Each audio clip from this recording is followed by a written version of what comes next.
When I start talking about Trump, I get too flustered in my head, and the that I want to say, there's too many things I want to say at once. Hi, his name is Eminem, and he really doesn't like Donald Trump. The rapper unleashing a biting freestyle on BET's Hip Hop Awards, and it's not the first time he's attacked the U.S. president. That's an awfully hot coffee pot. Should I drop it on Donald Trump? Probably not.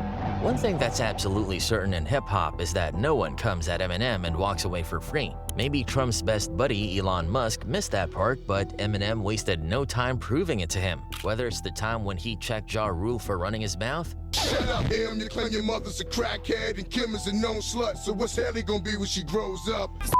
Ja must have lost his mind. That ex thinking he was DMX. Just keep singing that same song, recycle. Hey, Monica, what's up, baby? What's your problem, nigga? You didn't win. Woo! or when he made sure MGK was displaced after he came for him and his daughter. I think my dad's gone crazy. Yeah, Haley, you right. Dad's always mad, cooped up in the studio, yelling at the mic. With your corny lines, let me roll. Al Kelly, ooh, but I'm 45 and I'm still outselling you. Or even when he reminded Benzino that he was the toughest, if it comes to that. Let's talk about Eminem, yo. That's why we here tonight. Eminem. And fuck everybody down with Eminem. And don't face me. I'm definitely bringing a lot of success to this man. But you know what? Like, honestly, like this dude, I buried him already. He's speaking from the grave, Angie. This dude is speaking from the grave. Whatever the case, Eminem always shows Trump just how real he can get. Let's get into it. So it's no secret that Trump and Elon Musk are pretty tight, and that connection is still going strong after the latest US elections. But Elon decided he was going to stir up some drama on behalf of his friend Trump, and this time dragging Eminem into the mix. Out of nowhere, Musk jumped on his social media platform, X or Twitter, and accused the 52-year-old rap legend of being part of Sean Diddy Combs' wild and infamous parties, known as freak-offs.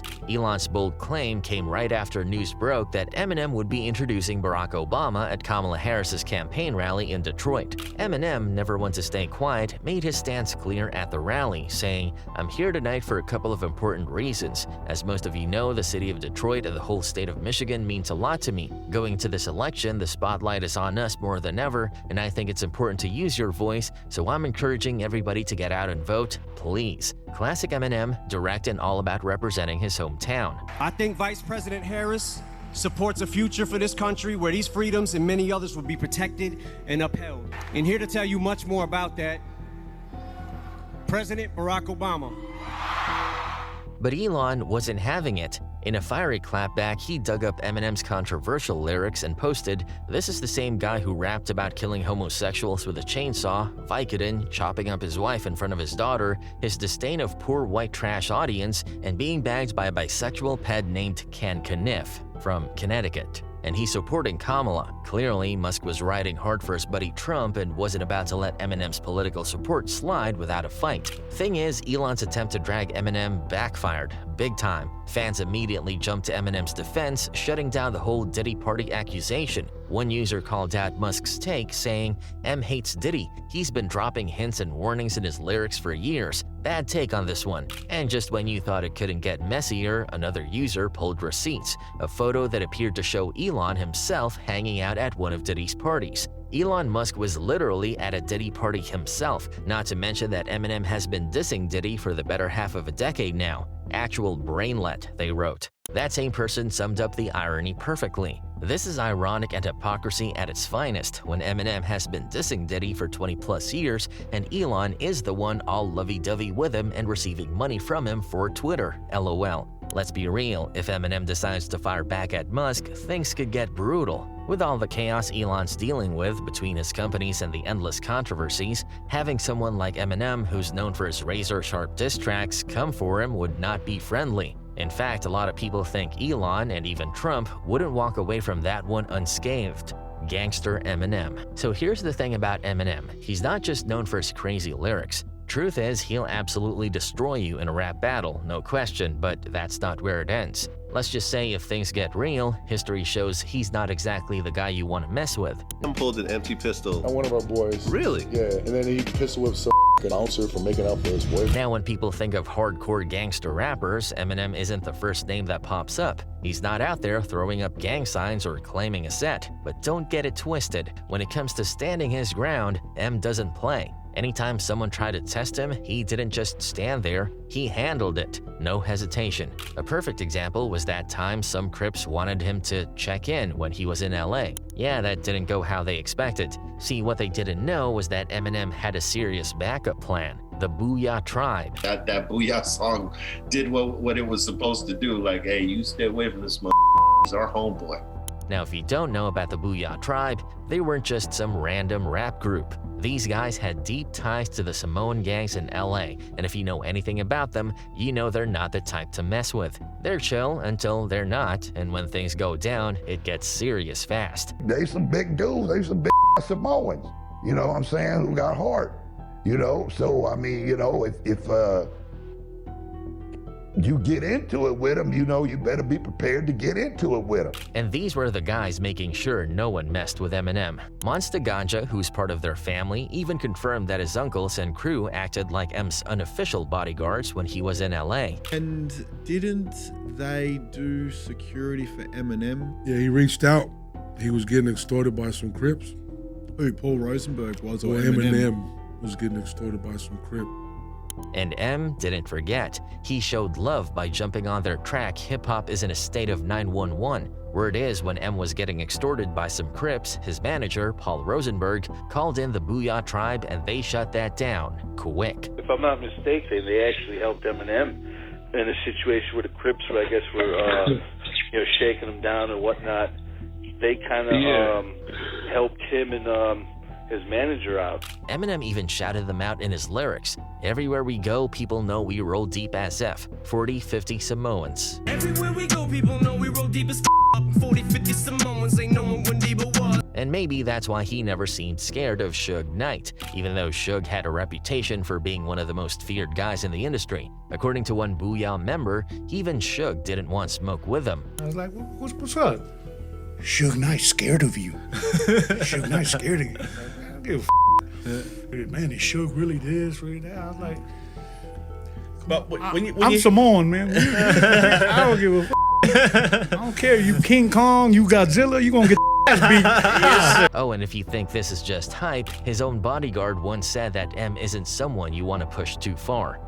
This guy is crazy, isn't he? Yeah, he does his thing. That's him. That's his whole personality. Plus, he's faced actual assault and weapons charges before, so yeah, he's not just talking tough. He faces serious charges for assault and weapons possession. The day after tomorrow, he's due to enter a plea. With all that in mind, you can kind of see why going after Eminem might not have been Elon Musk's smartest move. But hey, questionable decisions aren't exactly new for him, right? At this point, people aren't even wondering if Musk's empire will fall. They're just betting on when. So it turns out this isn't Elon Musk's first time clashing with rappers. Far from it. The guy's managed to ruffle feathers across the board, from OGs like Snoop Dogg and Ice Cube to newer names like Tyler, the Creator. And honestly, it doesn't seem like he's planning to stop anytime soon. Snoop Dogg versus Elon Musk. When Elon decided to buy Twitter, it wasn't just tech insiders who had opinions. Snoop Dogg jumped in too, and he did it in classic Snoop style. Instead of just tweeting complaints, he straight up asked his followers if he should buy Twitter and run it himself. Spoiler alert, people loved the idea. Are you gonna buy Twitter? I'm just with Elon Musk. Yeah. But things got even spicier when Snoop popped up on Jake Paul's Impulsive podcast. Not only did he joke about wanting to mess Elon up, but he also casually dropped that he thought Musk was a robot the first time they met. Yeah, you can imagine how well that went down. You know, I thought Cub was a robot. Yeah. Cub must be related to Yao Ming. When they made Yao Ming, they made him too. And Elon? Oh, you better believe he didn't let that one slide. The guy practically had a field day dragging Snoop through the mud, because if there's one thing Musk loves, it's taking shots at anyone who contradicts themselves, especially when they do it so publicly. Elon wasted no time jumping into the fray, calling Snoop out in his usual cheeky, no-holds-barred style. You know how he is, always ready to stir the pot, especially on social media where he thrives in these kinds of high-profile spats. So ain't nobody gonna perform for Donald Trump, huh? Which one of you jigaboo ass niggas gonna be the first one to do it? I'm waiting. I'm gonna roast the out of one of you.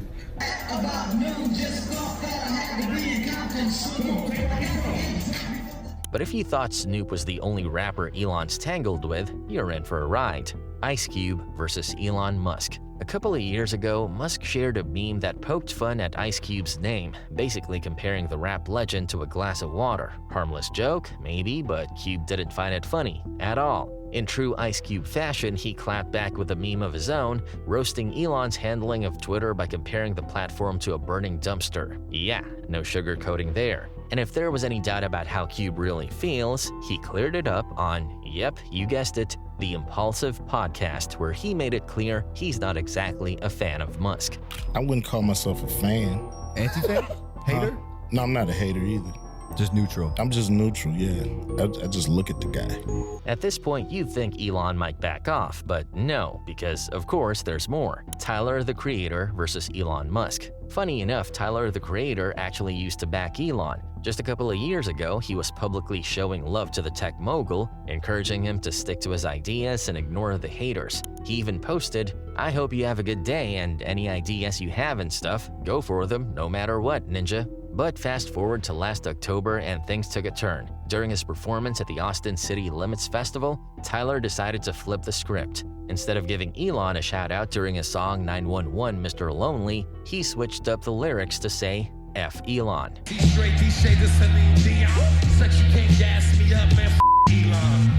Ouch, talk about a change of heart. And Tyler's not the only one who's cooled on Musk. Even 50 Cent, who usually stays pretty neutral on the whole politics and billionaires thing, was openly questioning whether Elon buying Twitter was a smart move. Elon Musk running Twitter. Why? Musk's political bait. Now, if you take a step back and really look at Elon Musk's rise to fame, it's impossible to miss the trail of controversies that follow him. Some loud and explosive, others subtle and simmering beneath the surface, just waiting to boil over. But when you dive into the whole idea of Musk's $1 million flirtation with presidential politics, things start to feel a little darker, a little more calculated. And if you dig a little deeper, you'll uncover some pretty wild stuff, especially about the ideology driving this new wave of tech-fueled conservatism, which some people are calling the new right. I was kind of late, I would say, to realizing just how important Elon's influence in this election is, both in terms of an election story, but more importantly, if Trump wins, how much power he would have, just through the lens of like his personal self-interest. He gets tens of billions of dollars in federal government contracts. At first glance, you might think the new right is just the same old conservative ideas wrapped in a sleek Silicon Valley package, but that's barely scratching the surface. If you pay attention, you'll notice there's something far more unsettling brewing underneath. Big names like Peter Thiel, Elon Musk, and Curtis Yarvin aren't just dusting off old-school conservative talking points. They're pushing a much bolder, more radical agenda that could make traditional conservatism seem almost harmless by comparison. And when you zero in on Elon Musk, things get even weirder. He's not just a billionaire trying to protect his massive empire, though to be fair, his interests are huge with billions on the line through government contracts and regulatory fights. No, there's a deeper ideological play happening here, one inspired by thinkers like Curtis Yarvin, also known by his pseudonym Mencius Moldbug, and philosopher Nick Land. These guys helped shape a fringe movement called the Dark Enlightenment, which in a nutshell suggests that democracy might not be the best system of government.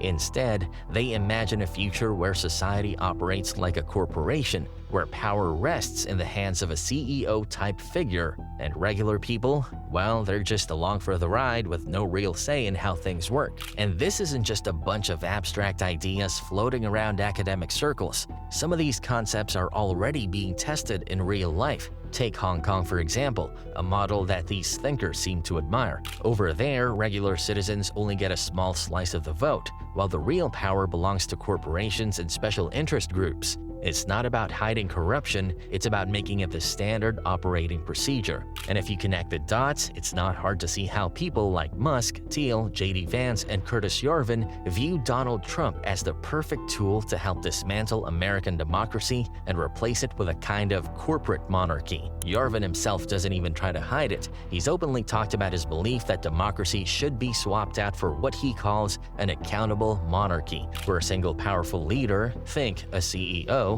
holds all the cards and the rest of us are basically just spectators. And if you think this is all just some dystopian fantasy cooked up by internet theorists, here's a fun fact. Elon Musk recently registered a company called United States of America Incorporated. Yeah, that's real. And when you view that move through the lens of this ideology, it suddenly feels way more calculated and a lot creepier. Picture a future where the entire country functions like a corporation, with billionaires like Musk and Thiel running their own private fiefdoms while everyone else is stuck as low-level workers in their corporate empire. And this vision isn't limited to the US either. Look at Argentina under its new libertarian president, Javier Milei, a guy Musk openly supports. Over there, the government is pushing aggressive privatization policies while ramping up high-tech surveillance, including predictive policing systems. It's eerily similar to the tactics used in heavily monitored regions like Gaza. Elon Musk basically repeated the same thing. This was in the past few months. What they're doing in Argentina is the one thing they are investing in on the public side is a predictive policing division, which would use a mix of AI and surveillance in order to predict future crimes. Imagine living in a world where everything is privatized, except for the one thing the elites care about most, maintaining control and protecting their wealth. And you can't ignore how perfectly all of this aligns with Trump's political playbook. Despite all the bluster and chaos, his agenda fits neatly with these corporate authoritarian ideals. Look at his time in New York real estate. He thrived on government subsidies and tax breaks, which is exactly the kind of public-to-private wealth transfer these thinkers champion. And his recent push for so-called freed-up cities? It's basically a blueprint for corporate governance on a national scale. So if all of this still feels a little too wild to be true, if the idea of a second Trump presidency opening the door to a future where billionaires like Musk hold the reins of power seems like a far-off dystopian fantasy, just pause for a second and look around, because the pieces are already on the board, quietly sliding into place. Another 4 years of Trump in the Oval Office wouldn't just mean more headline-grabbing tweets or chaotic press conferences, it could be the golden ticket for a handful of ultra-rich visionaries to reshape the world in ways most people can't even imagine. For Musk, it's not just about stacking more billions, it's about holding the kind of influence that makes pesky government oversight look like a minor inconvenience. That he would like to build X into this WeChat-like everything app, which is not only social media, but now it's finance, like, monitoring professional certifications. And so sort of like if you're a doctor or you're an MD, Yarvin says this, that, I should be able to see that on X, I should be able to see that on Twitter. With companies like SpaceX, Starlink, Tesla, and Neuralink deeply intertwined with the government contracts and regulatory bodies, the right political climate could give him the leverage to bend or outright break the rules designed to keep him in check. Sure, some agencies are already keeping a watchful eye on his empire, but imagine a world where those same agencies answer to a White House that sees Musk not as a subject of scrutiny, but as a partner in reshaping the future. And let's be honest, Musk has always played the game on his own terms. Born in Pretoria, South Africa in 1971, his early years were marked by a mix of isolation and intellectual curiosity. Bullied at school but fascinated by technology, he taught himself to code by age 10 and sold his first video game for $500 when he was just 12, a small but telling preview of the audacious risk-taker he'd become. Determined to escape the constraints of apartheid-era South Africa and dodge mandatory military service, he made his way to Canada at 17